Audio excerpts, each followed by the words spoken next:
Welcome to ચેતુસ kitchen.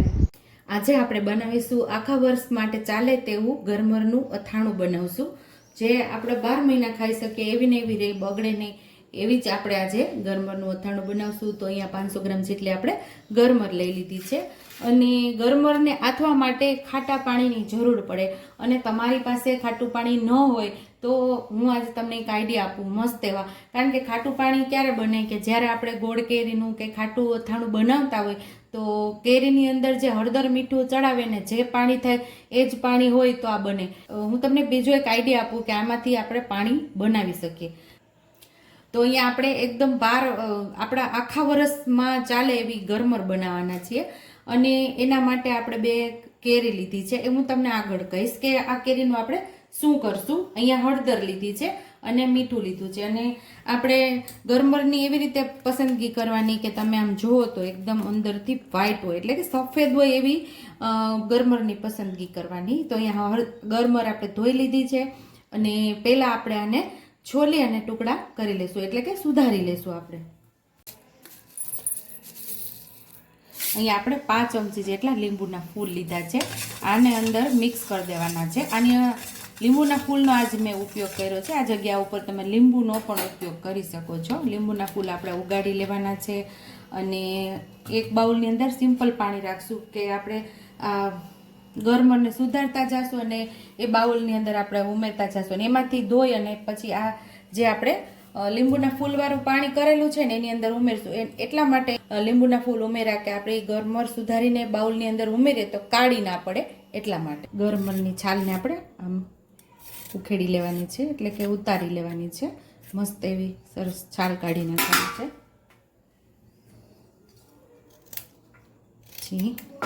અહીંયા આપણે plane પાણી લીધું છે એટલે કે સાદું પાણી।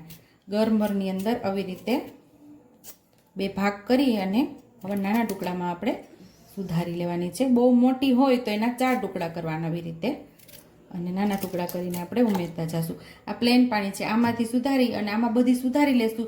પછી આ પાણીની અંદર જે આપણે લીંબુના ફૂલવાળું પાણી ઉમેરેલું છે એટલે કે લીંબુના ફૂલવાળું પાણી કર્યું છે એની અંદર આપણે આવી રીતે ઉમેરતું જવાનું છે અને કેરીનું શું કરવાનું છે એ હું ગરમર સુધારી લઉં પછી તમને કહીશ। તો અહીંયા આપણે બધી ગરમર પણ સુધારી લીધી છે અને કેરીની છાલ પણ ઉતારી લીધી છે। આપણી પાસે ખાટું પાણી ન હોય તો ખાટું પાણી બનાવવા માટે મેં અહીંયા 2 કેરી લીધી છે અને એક મિક્સર જાર લીધું છે। ગોઠલીનો ભાગ કાઢી અને કેરીને આપણે એકદમ નાના નાના ટુકડામાં સુધારી લેવાનું છે અને એકદમ પલ્પ તૈયાર કરવાનો છે આપણે। જે જારી બેસી ગઈ હોય કેરીમાં એને કાઢી નાખવાની, એ પીસાય નહીં જારી।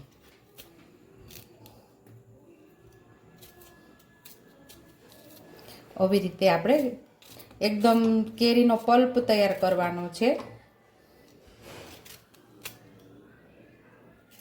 તો અહીંયા આપણે કેરીના ટુકડા ડાયરેક્ટ મિક્સર જારમાં જ કરી લીધા છે। તો આપણે અહીંયા 3 ચમચી જેટલું મીઠું ઉમેરશું આપણે આની અંદર,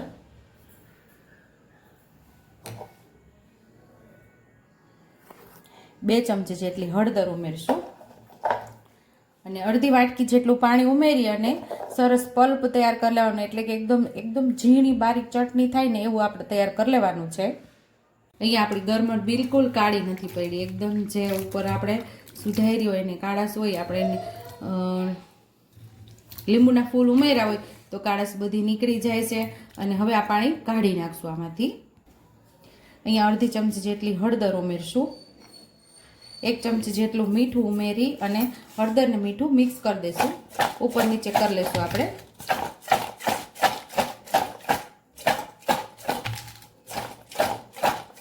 અને હવે અડધીથી પોણી કલાક સુધી આપણે એમને રહેવા દઈશું। અહીંયા આપણો કેરીનો પલ્પ મસ્ત એવો તૈયાર થઈ ગયો છે, જો મસ્ત થઈ ગયો છે ને। અને આપણે 1 લીટર આપણે ફિલ્ટરનું પાણી લેવાનું છે, એની અંદર આપણે પાણી ઉમેરશું એટલે આપણું વેસ્ટ ન જાય।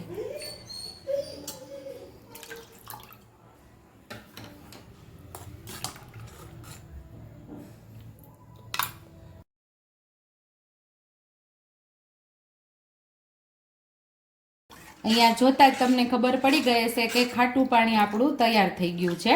આ ખાટું પાણી આપણે મેથિયા કેરીમાં પણ ઉપયોગમાં આવશે, ચાણા મેથીનું અથાણું બનાવવું હોય તો એમાં કામ આવે, ગરમરમાં પણ કામ આવે, અને એનાથી વધારે તો કેળા જે આપણે બનાવીએ છીએ એમાં પણ આ ખાટું પાણીની જરૂર પડે છે. મેથિયા કેરી એટલે કે જે મેથી આપણે પલાળીએ છીએ એની અંદર આ ખાટા પાણીની જરૂર પડે છે. તો આપણું ખાટું પાણી રેડી થઈ ગયું છે. ઘણા અથાણાની અંદર કામ આવે એવું આપણું ખાટું પાણી તૈયાર થઈ ગયું છે. અહીંયા આપણે ગરમરને હળદર મીઠું ચડાવીને કલાકથી રાખેલી છે ને સરસ એવું હળદર મીઠું ચડી ગયું છે. અને આ સ્વાદે થોડીક કડછી હોય છે તો હળદર મીઠું ચડાવીને રાખો તો એની કડવાશ પણ ઓછી થઈ જશે. ને હવે આપણે આ બરણીની અંદર ઉમેરી દેવાની છે.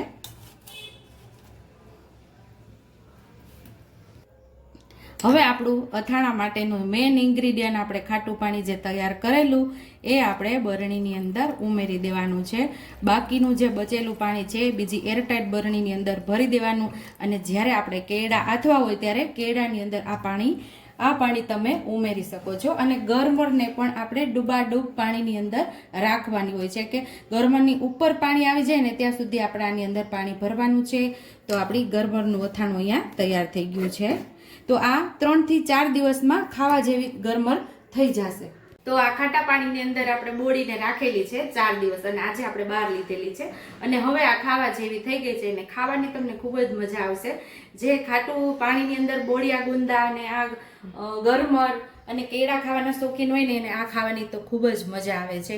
જો તમને મારી રેસીપી પસંદ આવી હોય તો મારી રેસીપીને લાઈક કરજો, શેર કરજો, સબસ્ક્રાઇબ કરજો, બેલ આઇકોનને દબાવતા ભૂલતા નહીં અને કમેન્ટ બોક્સમાં કમેન્ટ કરજો કે મારી રેસીપી કેવી લાગી. તો આવજો.